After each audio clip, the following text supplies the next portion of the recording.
The biggest thing that I do, from a movement standpoint, is I just rehearse patterns. And I rehearse patterns. I build them into the warm-ups, and I may do some, to me, like if you look at, football, it's heavily an acceleration-based sport.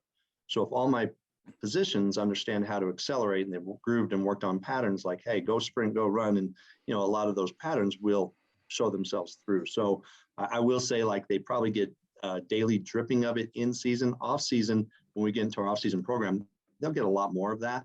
But the in-season model is pretty tough because the only chance I have to do much movement is 10 minutes of stretch, before practice. So unless I'm building in some specific things to my runners, in their lifting sessions, which we do it from time to time, but you don't have a ton of time. So the off season is really your best window to implement a lot of the movement side.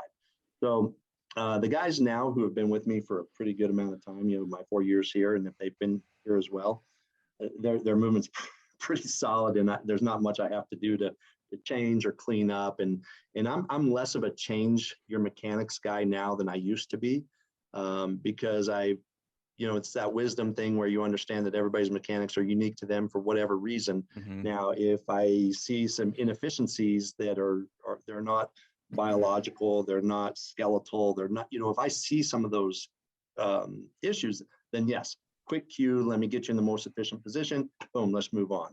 So, and then I drip those during the process. And a lot of my drills are really meant to teach the right positions, and hey, you go do what you do now. Okay. For top end speed, it's this for the first 5 yards, 5 meters. What are your top 3 red flags when you see someone going where, okay, that's not just your unique pattern. That's a red flag. We need to change it. Yeah, I'd say a couple things. Like if we're just talking, like, let's just talk linear locomotion. Let's not talk like a defensive end coming off the ball. Let's just talk linear locomotion and say somebody's coming out of a 2 or 3 point stance. Number one is like a lack of projection out. So understanding how to push off both feet and get projection out horizontally. A lot of guys, you hear the old adage, oh, he stood straight up. Mm-hmm. A lot of factors of why that person may have stood straight up. They might feel that getting up makes them fast. They may not feel comfortable projecting. They may not get ultimate good shin angle. They may not have the range of motion to get the shin angle. It could be like lack of awareness or skeletal inhibition or inability based on bony skeletal issues. So that's one of the things, is the lack of understanding of projection. The other one is like truly the path of your first couple strides. Like, is it an aggressive butt kick type action, which is one, it doesn't allow you to get to the appropriate angles. I'm all about, like, we need to produce more force in less time. And part of the less time is hitting the right angles at the right time.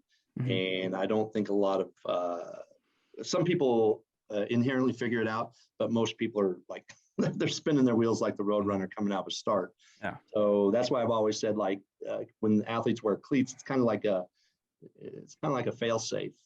Cleats, if I'm in tennis shoes and I'm on turf, and I go into the road, the cycling mechanics out of acceleration, I'm gonna fall right on my face. So cleats kind of, they help you a little bit, kind of have bad mechanics. So I'm a big fan of, like, hey, let's put someone in tennis shoes and let them run on some of the field turf and see what happens, because it's incredible feedback. The other thing that I tend to see as well is like false leans, right? Hey, coach told me to stay low for 20 yards. And so they just stay low. And usually their stay low is by hinging, not by projection lean.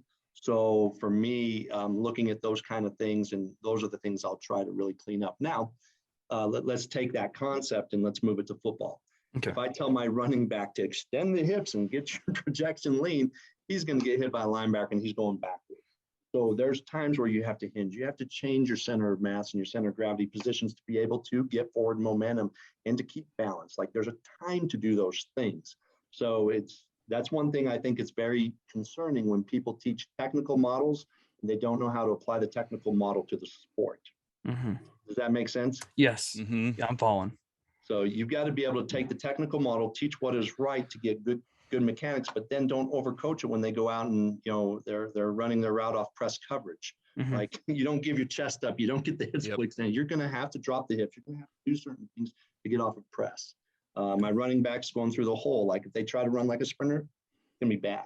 They have to have different times that they augment and change shapes or change those positions. Mm-hmm. And that's and let me go back to this, because everything is like action reaction when it comes to acceleration sprinting.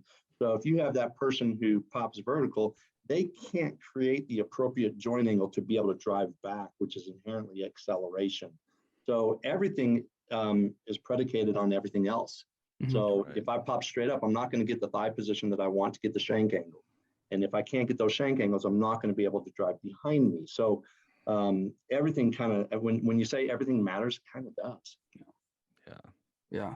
And that's why I teach so much of the marching and the resisted marches and some of those things, because they teach the inherently the right pattern.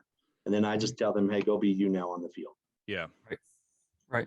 Like the one big thing that I know Dustin, this is an issue with his base as well, his soldiers, my soldiers, almost every base soldier, is that sprint. I mean, it's like 20, 40 meters, 20, 40 yards. That's the big thing. They all have been rucking their entire lives and can go for miles. But if they need to go from point A to point B really fast, it looks like garbage. So that's one of the big things we have to hit on, is getting them off the line and getting that first 5-10 meters, and it looks at least somewhat good. And they're not what you're saying, they're cycling. That's a big issue. We see like the heels come up kicking the butt. So they think that's going to give them more projection. It doesn't.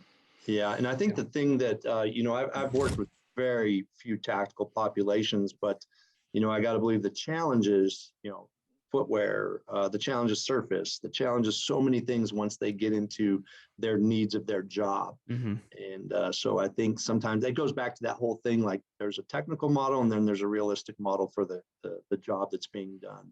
There you go.